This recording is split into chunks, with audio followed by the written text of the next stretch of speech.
মাটি না নিয়েই জিব্রাইল আলাইহিসসালাম ফিরে গেলেন।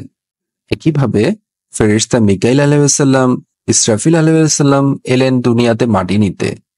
মাটি তাদের কাছেও কাকুতি মিনতি করলো, তাদের মনেও দয়া হলো এবং মাটি না নিয়েই ফিরে গেলেন।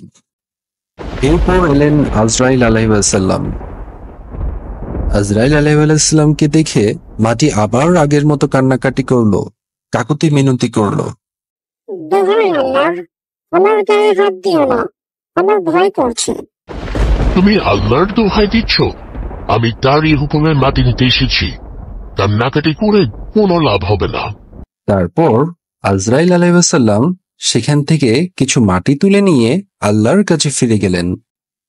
আজরাইল, তোমার দিলে রহম নাই, তুমি মাটির কান্না শোনো না, তাই আজ হতে তুমি হবে মালিকুল মউত, সবার জান কবজের ভার তোমাকেই দিলাম।